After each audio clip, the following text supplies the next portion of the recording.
আচ্ছা, তুমি ঘুমাও, আমি পাশের বাড়ি বৌদিদের বাড়ি যাচ্ছি, ঠিক আছে? ওকে। पीछे देखो पीछे।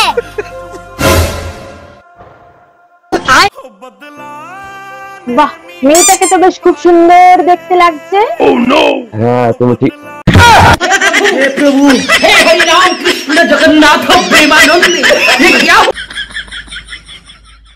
পাশের বাড়িতে ঝগড়া হচ্ছিল, আমি গিয়ে বোঝানোর পর মারামারি শুরু হয়ে গেল।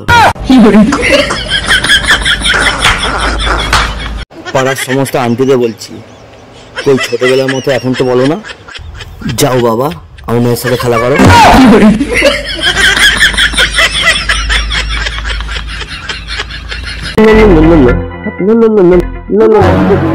পাশের বাড়ির ছেলেটা নাকি কান্নাকাটি করছে, সে বিয়ে করবে বলে। বউ হলো এমনই জিনিস যে আনার জন্য কাঁদে, আবার কেউ আনার পরেও কাঁদে, যেমন আমি।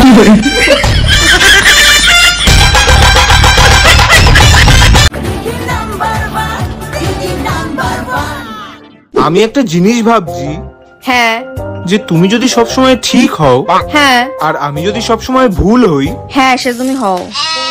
না, আমি সেটাই ভাবছি যে আমি যদি তোমাকে বলি যে তুমি ঠিক, হ্যাঁ তাহলে কি আমি ভুল?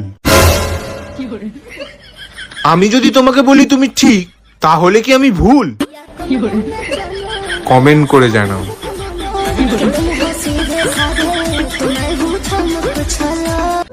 আমার নামে কারো যদি কোনো অভিযোগ থাকে তাহলে দয়া করিয়া একটা কাগজ লিখে ডাস্টবিনে ফেলে দিন।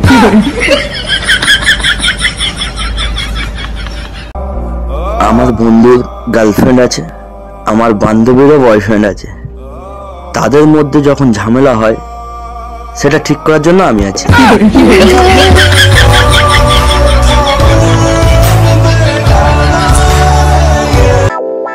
পাশের বাড়ির আন্টি দাঁড়িয়ে দাঁড়িয়ে 2 ঘন্টা গল্প করে গেল, শুধু বসলো না, হাতে সময় নেই বলে।